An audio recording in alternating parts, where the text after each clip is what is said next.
O que acontece quando os rostos mais lindos do mundo começam a desvanecer?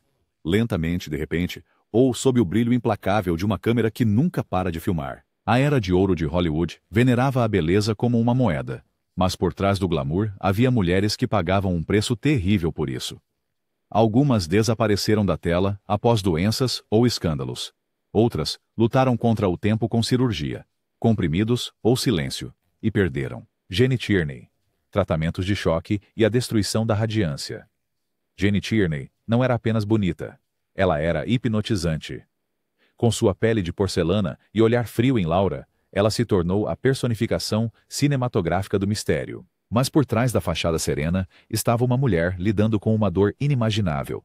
Após o nascimento de sua filha com deficiência mental em 1943, supostamente causado por uma fã que expôs Tierney à rubéola, sua saúde mental começou a desmoronar. Tierney caiu em depressão severa, sofrendo surtos psicóticos e episódios suicidas.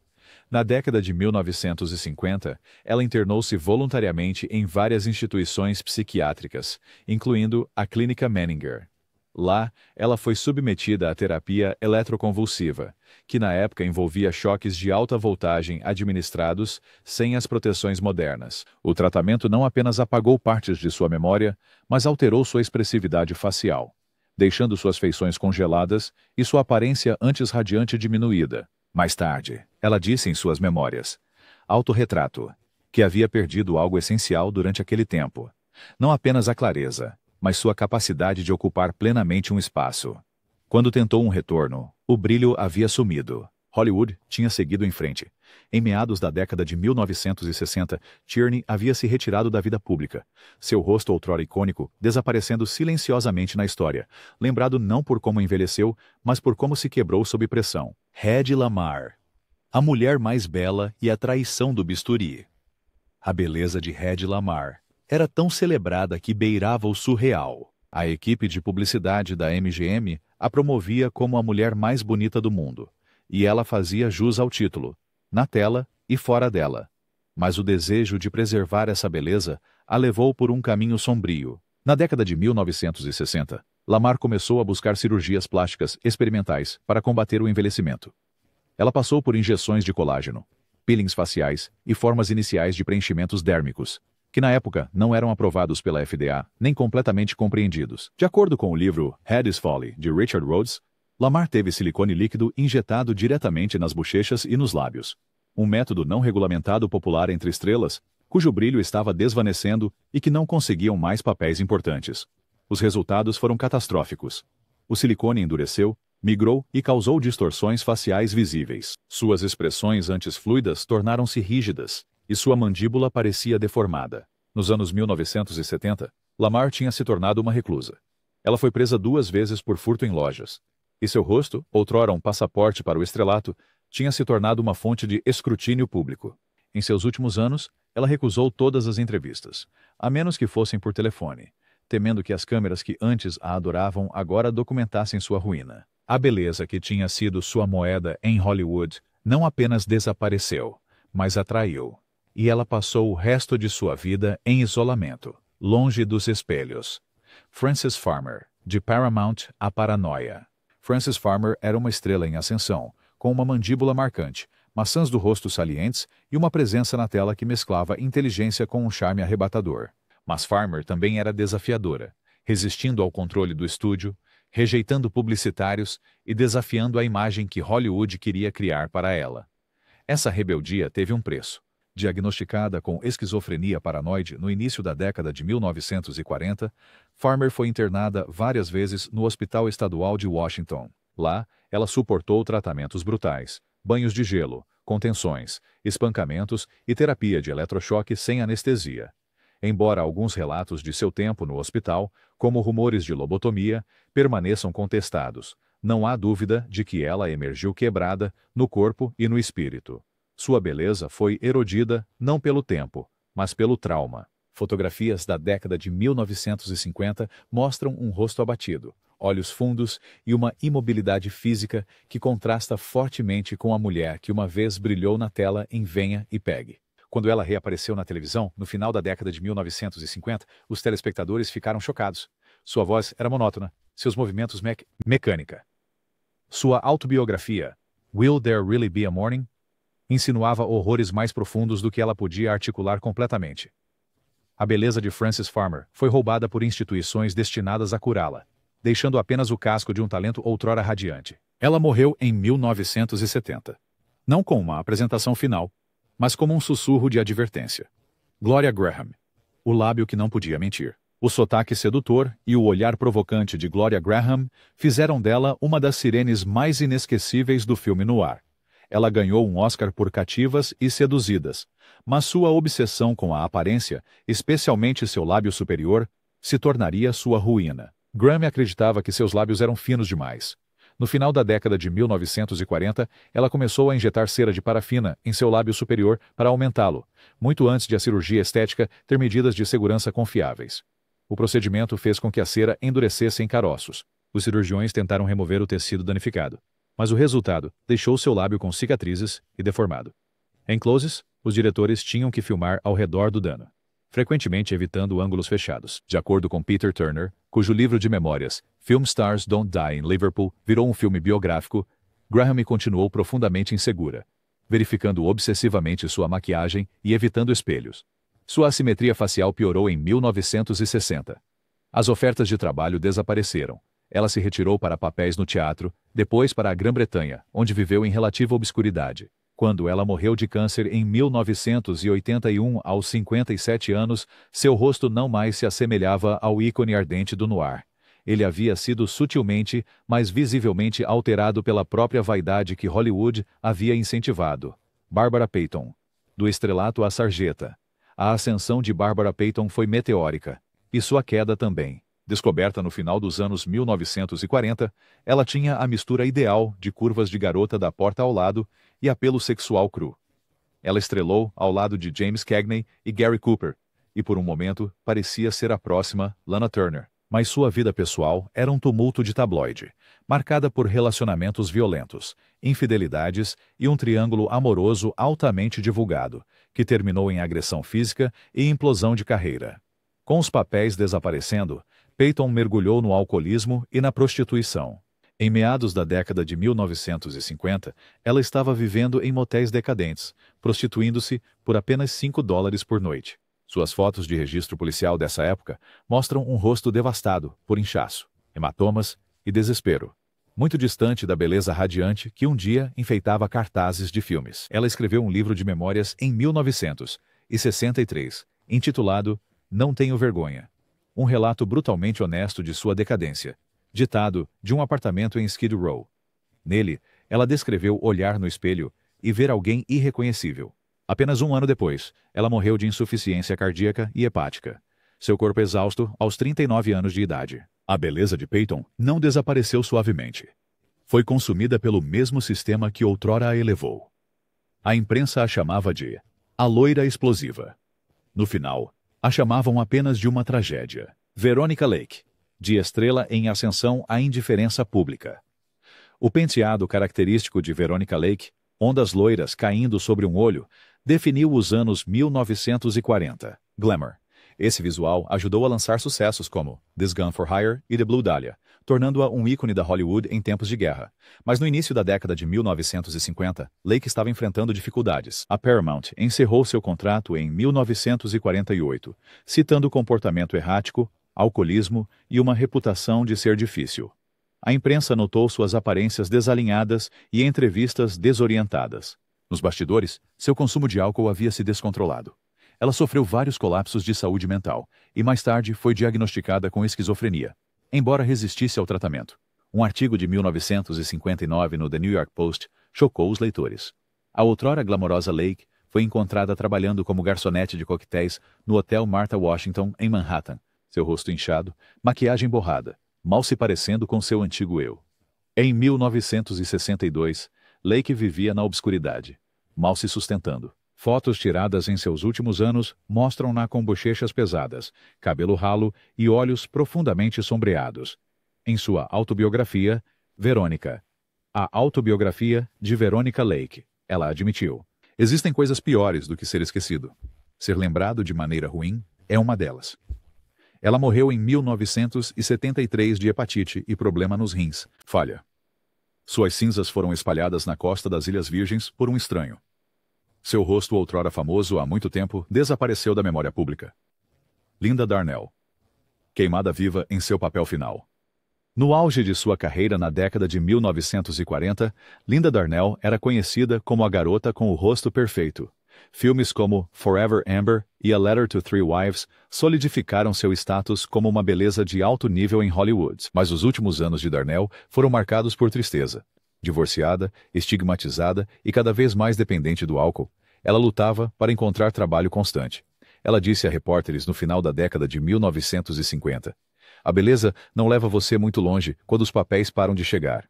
Em 10 de abril de 1965, enquanto visitava a casa de sua ex-secretária em Glenville, Illinois, um incêndio começou. Presa no segundo andar com a filha da mulher, Darnell empurrou a criança por uma janela para a segurança antes de sucumbir às chamas.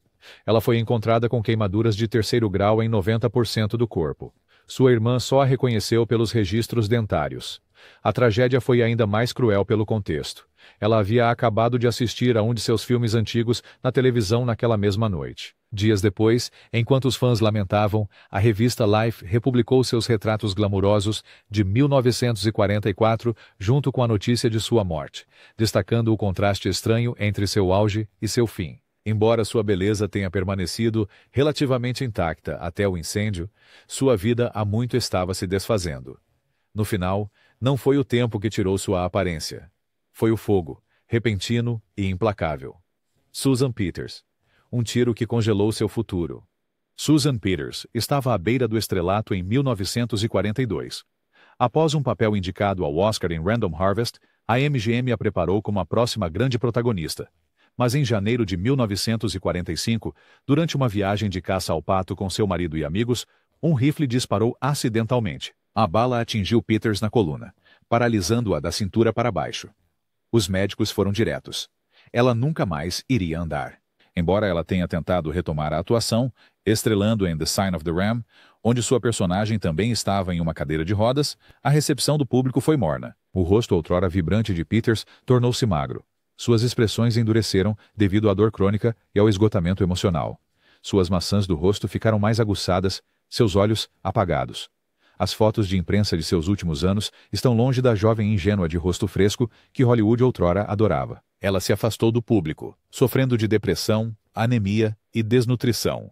Em uma entrevista de 1951, ela admitiu: "Sinto como se tivesse morrido naquele dia." Ela faleceu naquele mesmo ano, pesando apenas 80 libras.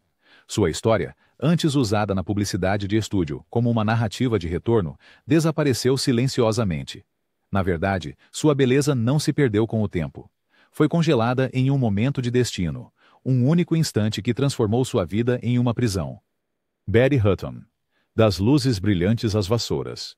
Betty Hutton explodiu na tela como um foguete nos anos 40, com sucessos como Annie Get Your Gun e The Miracle of Morgan's Creek.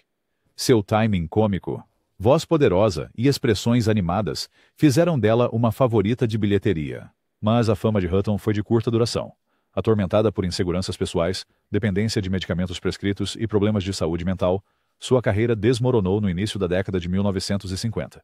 Nos anos 1960, ela vivia na obscuridade, falida e lutando contra pensamentos suicidas. Seu rosto, antes redondo e expressivo, tornou-se encovado e pálido. Aparições públicas mostravam uma mulher envelhecida muito além de sua idade. Em 1970, ela foi descoberta trabalhando como faxineira em uma casa paroquial católica em Rhode Island, sob um nome falso.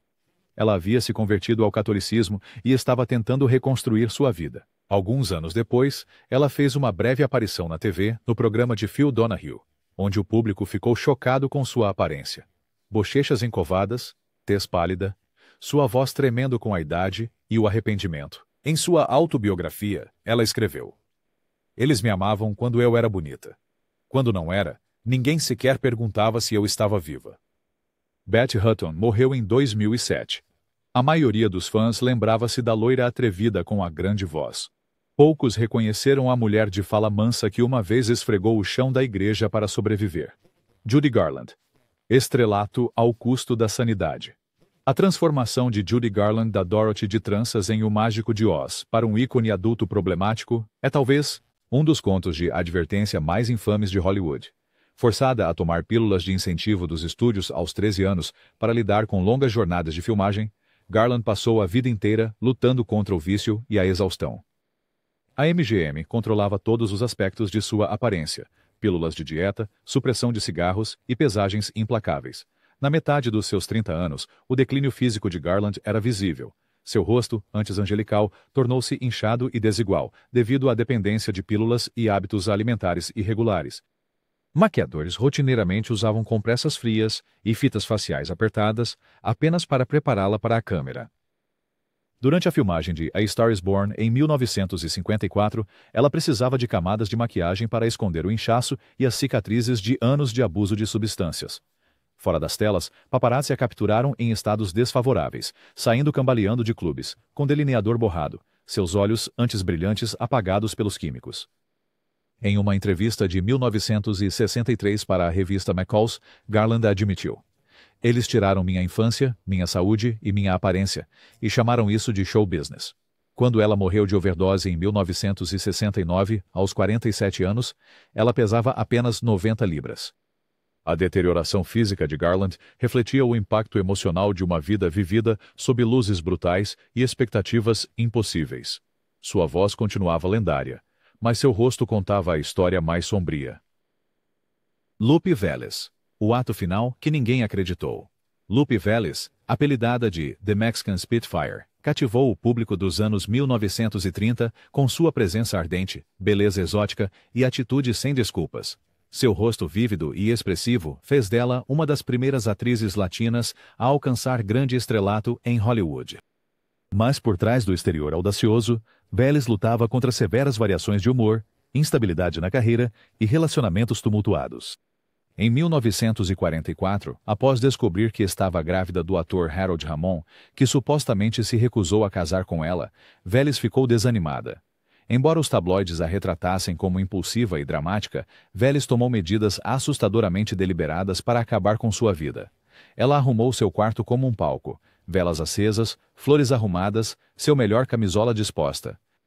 Ela ingeriu mais de 70 comprimidos de Seconal e morreu naquela noite com apenas 36 anos. Sua morte, no entanto, foi grotescamente mitologizada. Um boato fabricado espalhou-se de que ela havia se afogado em um vaso sanitário. Uma mentira obscena que circulou por décadas e ofuscou a trágica dignidade de suas horas finais.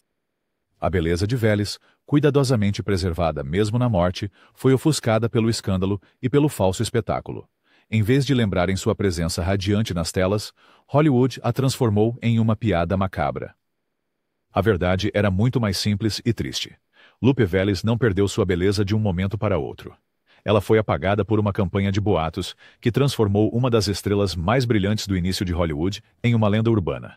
Mae Murray, a garota com os lábios picados por abelhas, esquecida em sua própria época. Mae Murray foi uma das estrelas mais extravagantes do cinema mudo. Com cachos platinados, lábios carnudos e vestidos extravagantes, ela encantou o público em sucessos como The Merry Widow em 1925. Mas o declínio de Murray não foi explosivo. Foi uma descida lenta para a obscuridade, loucura e ilusão. Depois de se casar com um príncipe europeu que geriu mal sua fortuna e carreira, ela se afastou da MGM no auge de sua fama. Louis B. Mayer colocou-a na lista negra, e ela nunca recuperou seu lugar em Hollywood. Na década de 1940, sua riqueza havia desaparecido. Ainda assim, ela vagava pelas ruas de Beverly Hills em trajes antiquados e maquiagem pesada, dizendo a quem quisesse ouvir que seu próximo grande papel estava ao virar da esquina. Relatórios dos anos 1950 descrevem Murray vagando pelos estúdios, insistindo que tinha reuniões com diretores que já estavam mortos há anos. Seu rosto, antes etéreo e elegante, havia se tornado semelhante a uma máscara devido ao excesso de pó na base, sobrancelhas desenhadas e batom exagerado. Biógrafos notaram que ela falava em terceira pessoa, referindo-se a si mesma como The Murray. Ela morreu em 1965, em um pequeno apartamento em Hollywood, quase sem dinheiro. Poucos a reconheceram, e menos ainda lembraram da mulher que um dia rivalizou com Gloria Swanson em glamour. Sua beleza não apenas desbotou, Foi enterrada sob a negação e camadas de maquiagem que tentavam restaurar uma versão de si mesma que não existia mais. Tallulah Bankhead. Fumaça, gin e a ponta aguda da decadência. Tallulah Bankhead era uma força da natureza. Flamboyante, sedutora, sem remorsos por sua selvageria. Com olhos semicerrados, inteligência afiada e uma voz embebida em cigarros e ousadia, ela exalava uma beleza perigosa no palco e na tela. Mas sua ferocidade teve um custo. O corpo de Bankhead sofreu as consequências de seus vícios. Seus traços outrora encantadores tornaram-se rígidos. Linhas profundas marcaram seu rosto. Sua voz tornou-se rouca. E seus dentes amarelaram devido ao tabaco e à negligência. No final dos anos 1950, sua saúde estava em queda livre. No set, os diretores lutavam para controlá-la. Seus papéis finais, incluindo uma participação desfavorável em Batman em 1967, mostraram uma mulher cuja energia havia superado sua aparência. Críticos observaram quão pouco restava do misticismo de Bankhead. Em entrevistas, ela fazia piadas amargas sobre sua aparência em decadência, chamando a si mesma de uma relíquia com delineador. Ela morreu em 1968 de pneumonia dupla, complicações de enfisema e desnutrição. No seu funeral, alguns amigos próximos comentaram que foi a única vez em que ela parecia realmente em paz. A beleza de Tallulah Bankhead não envelheceu. Foi fumada, bebida e rida até a extinção. Marie Prevost. De estrela a esquecida nas sombras. Marie Prevost foi um dos primeiros símbolos sexuais de Hollywood. Uma querida dos filmes mudos que participou de dezenas de filmes nos anos 1920. Seu comportamento alegre e sua figura curvilínea a tornaram uma favorita de Mack Sennett e Ernst Lubitsch. Mas a transição para os filmes falados, combinada com tragédias pessoais e a mudança dos padrões de beleza, desencadeou um desmoronamento devastador. Após a morte de sua mãe, em um acidente de carro, Prevost caiu em profunda depressão e começou a beber excessivamente. Seu peso flutuava dramaticamente e ela foi dispensada pela Warner Brothers em 1930. Nessa época, colunas de fofoca zombavam de sua aparência. Sem trabalho regular, ela recorreu ao álcool e a dietas extremas, o que levou à desnutrição e a piores consequências. O detalhe mais horrível de sua morte não foi apenas sua aparência. Foi o próprio desfecho. Em janeiro de 1937, Prevost foi encontrada morta em seu pequeno apartamento em Los Angeles, resultado de desnutrição relacionada ao álcool. Seu corpo ficou dias sem ser descoberto. A história tornou-se ainda mais grotesca quando os tabloides falsamente afirmaram que seu Dachshund havia parcialmente devorado seu corpo. Um mito sórdido que ofuscou a realidade de seu sofrimento. Os outrora brilhantes olhos de Prevost, tão cheios de alegria na tela, haviam sido apagados pela solidão e rejeição. Sua beleza não foi apenas esquecida, foi humilhada. Norma Shearer. A rainha que saiu antes dos aplausos terminarem. Norma Shearer reinava como a realeza da MGM durante os anos 1930. Uma beleza refinada com traços delicados e uma sensualidade controlada que a tornava uma das principais estrelas do estúdio. Casada com Irving Thalberg, o garoto prodígio da MGM, ela era poderosa e adorada. Mas após a morte de Thalberg em 1936 e seu lento declínio de papéis de destaque, Shearer escolheu se retirar em vez de enfrentar os gostos cambiantes do público. Ela se aposentou do cinema em 1942 e viveu os 40 anos seguintes, na maior parte, fora de vista. Fotos de sua vida posterior são raras por escolha própria. Shearer era meticulosa em controlar como era vista. Amigos dizem que ela recusava entrevistas e não comparecia a eventos públicos assim que sua aparência começou a desvanecer. Nos seus últimos anos, ela sofreu de doença de Alzheimer, sua memória e personalidade lentamente se deteriorando. Aqueles que a visitaram notaram que a mulher distante e confusa pouco se assemelhava à outrora radiante estrela de A Divorciada e Marie Antoinette. Quando faleceu em 1983, não houve uma grande despedida, apenas obituários silenciosos e o fim de uma beleza tão cuidadosamente cultivada que foi escondida do mundo quando já não podia alcançar seu próprio padrão. Dolores Hart, a estrela que escolheu o silêncio em vez da fama. Em 1960, Dolores Hart contracenou com Elvis Presley em Loving You e foi rapidamente apelidada de A Garota que Beijou o Rei. Com olhos azuis grandes, maçãs do rosto esculpidas e uma inocência radiante, ela parecia destinada a um longo reinado em Hollywood. Mas em um movimento que chocou fãs e colegas, Hart abandonou sua carreira no auge.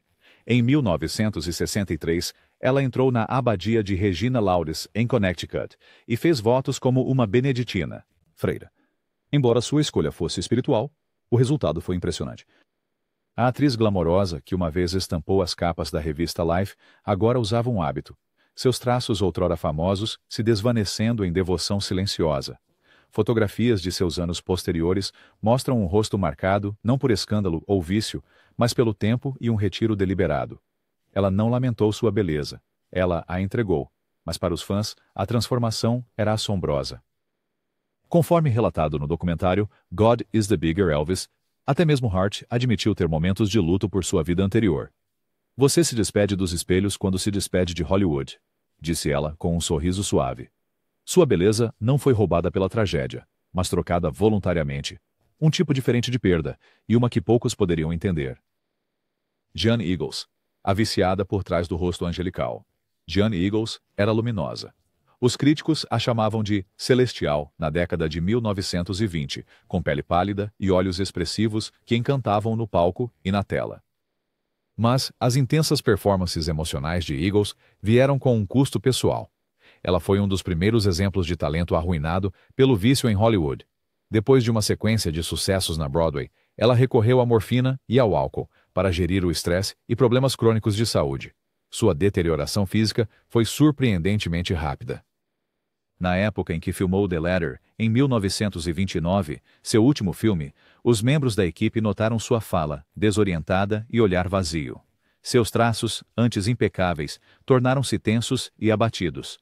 O diretor Jean Delamour teve supostamente que cortar suas falas arrastadas e postura instável. Eagles desabou e morreu naquele mesmo ano, com apenas 39 anos, provavelmente de uma overdose de hidrato de cloral misturado com álcool. A causa oficial foi listada como esgotamento nervoso, mas os achados da autópsia sugeriram que o abuso prolongado de substâncias havia devastado seu corpo. Seu funeral foi realizado com o caixão fechado, não por causa de ferimentos, mas porque sua condição física havia se deteriorado demais. Embora sua carreira tenha sido breve, Jeanne Eagles continua sendo um exemplo assustador de como a beleza pode ser desfeita rapidamente, não pelo tempo, mas pelos venenos usados para mantê-la viva. Brigitte Helm, o rosto do futuro que desapareceu. Brigitte Helm tinha apenas 17 anos quando apareceu em Metrópolis de Fritz Lang, em 1927, tornando-se o rosto da visão de ficção científica mais icônica do cinema. Com traços angulares e olhos penetrantes, ela incorporava tanto inocência quanto ameaça. Mas Helm detestava a fama. O brilho dos holofotes e o escrutínio de sua imagem a tornavam cada vez mais reservada. Após um acidente de carro desfigurante relatado no início dos anos 30, ela desapareceu completamente das telas. Embora a extensão de seus ferimentos permaneça incerta, algumas fontes alegam cicatrizes severas no rosto. Outros sugerem trauma emocional. O impacto foi suficiente para que Helm deixasse a Alemanha e se retirasse completamente da vida pública. Ela recusou todas as entrevistas, raramente permitia fotografias e estabeleceu-se em uma vida privada na Suíça. Quando ela morreu em 1996, poucos fãs vivos a tinham visto em mais de meio século. Os historiadores de cinema só podiam contar com fotos antigas, para lembrar a mulher etérea, que escolheu o anonimato ao invés de envelhecer sob as lentes. Brigitte Helm não envelheceu aos olhos do público. Ela se apagou dele. A beleza que ela outrora possuía tornou-se um fardo, e ela a deixou para trás como um figurino de um papel que nunca pediu para interpretar. Clara Bow, a garota It, que perdeu seu brilho. Clara Bow foi a It Girl original dos anos 1920, exalando apelo sexual, charme e uma energia travessa que iluminava as telas do cinema mudo. Mas a fama nunca foi gentil com Bow. Criada na pobreza e no abuso, ela carregava traumas que nenhum sucesso poderia apagar. Com o surgimento dos filmes falados, o forte sotaque do Brooklyn de Bow e seus transtornos de ansiedade tornaram sua transição difícil. Até 1933, ela havia deixado Hollywood completamente. Sua saúde piorou devido à esquizofrenia diagnosticada, ganho de peso e isolamento profundo. Fotógrafos de imprensa que tentaram capturá-la na década de 1950 a descreveram como uma reclusa, desalinhada, desconfiada e fisicamente irreconhecível da flapper vivaz que o mundo uma vez adorou. Seus olhos, antes brilhando com travessura, tornaram-se sombreados com paranoia. Ela raramente saía de seu rancho em Nevada e foi internada brevemente. Seu marido, o ator de faroeste Rex Bell, gerenciava seus bens e a mantinha em grande parte fora do público e vista pública. Ela morreu em 1965 aos 60 anos de idade. Embora alguns ainda se lembrassem da estrela magnética de It e Mantrap, a Clara Bow posterior era um fantasma, afastada do mundo. Sua beleza escurecida, não pelo tempo, mas por uma mente que há muito tempo havia colapsado sob o peso da fama. Lillian Gish. Um século de graça e desaparecimento silencioso. Lillian Gish não era apenas uma atriz de cinema mudo, ela era o seu rosto definidor. De O Nascimento de uma Nação de D.W. Griffith em 1915 a O Mensageiro do Diabo em 1955, suas características etéreas tornaram-se sinônimo de pureza cinematográfica inicial. Mas à medida que ela envelhecia, graciosamente e com dignidade, o interesse de Hollywood diminuía. Gish continuou atuando bem nos seus 80 anos, mas a fragilidade juvenil que a tornou famosa inevitavelmente deu lugar aos sinais do tempo. Seus traços, outrora suaves, tornaram-se angulares. Sua voz tremia, e suas expressões, tão cuidadosamente elaboradas na era silenciosa, perderam parte de sua elasticidade. Ao contrário de outros nesta lista, Gish envelheceu naturalmente. Mas ao fazê-lo, ela se tornou uma relíquia, respeitada, mas não mais procurada. Ela falou francamente sobre envelhecer em Hollywood, dizendo: "Eles amam a beleza jovem porque podem moldá-la. Você não pode moldar rugas." Ela morreu em 1993, aos 99 anos de idade. Embora seu legado permanecesse intacto, o rosto que uma vez assombrou as telas, na década de 1910, já havia desaparecido, preservado apenas em fotos em preto e branco de um mundo desaparecido. Theda Bara, a vampira que desapareceu. Antes de haver Morticia Adams ou Elvira, havia Theda Bara, a vampira original das telas. Com olhos delineados e batom escuro, ela criou uma persona que assustou e fascinou os primeiros espectadores de cinema. Mas o reinado de Bara foi breve. Assim que a Fox parou de produzir seus filmes exóticos, ela ficou estereotipada e obsoleta. Na década de 1920, ela havia se retirado completamente do cinema. Ela casou-se, estabeleceu-se e recusou quase todas as entrevistas. À medida que os padrões de moda e beleza mudavam, a aparência dramática de Bara, tão à frente de seu tempo, era vista como chamativa e antiquada. Quando ela reapareceu brevemente na década de 1940 para alguns eventos de rádio e caridade, os espectadores ficaram surpresos. A maquiagem pesada já não podia mais mascarar a pele envelhecida, e seus olhos outrora imperiosos haviam suavizado com o tempo. Naquela época, poucos sequer se lembravam da mulher que outrora representou a sedução proibida. Bara morreu em 1955, silenciosamente e longe dos holofotes dramáticos que ela antes dominava. Sua beleza desbotou não por destruição, mas por desuso, como um palco deixado na escuridão por muito tempo. Kay Kendall. O glamour interrompido pela doença. Kay Kendall era o epítome da elegância britânica nos anos 50. Com sua figura alta, olhos expressivos e talento natural para a comédia, ela brilhou em filmes como Les Girls e Genevieve. Mas no auge de sua carreira, Kendall foi diagnosticada com leucemia, um diagnóstico mantido em segredo dela. Seu marido, o ator Rex Harrison, tomou a decisão controversa de poupá-la da verdade, dizendo-lhe que tinha anemia. Com o tempo, sua saúde declinou rapidamente. Ela ficou frágil, perdeu peso e sua pele adquiriu uma palidez cerosa. Os maquiadores lutavam para manter seu brilho na tela. Em 1959, apenas alguns anos após seu auge, Kendall aparentava ter envelhecido uma década. Ela morreu naquele ano com apenas 32 anos. As últimas fotografias de Kendall são assombrosas. Uma mulher ainda sorrindo, mas mal se segurando em pé. Seu rosto, tão recentemente radiante de promessas, havia murchado por dentro. Ao contrário de outros que foram destruídos por escândalos ou abuso, a beleza de Kendall foi roubada por algo silencioso, oculto e imparável. Estas mulheres não eram apenas rostos, eram vítimas de uma indústria que valorizava a beleza acima da humanidade. Suas tragédias nos lembram que o tempo não poupa ninguém, mas a crueldade de Hollywood acelerou suas quedas. Se este vídeo te emocionou, compartilhe para honrar seus legados além das telas. Inscreva-se para mais histórias não contadas das vítimas esquecidas da fama.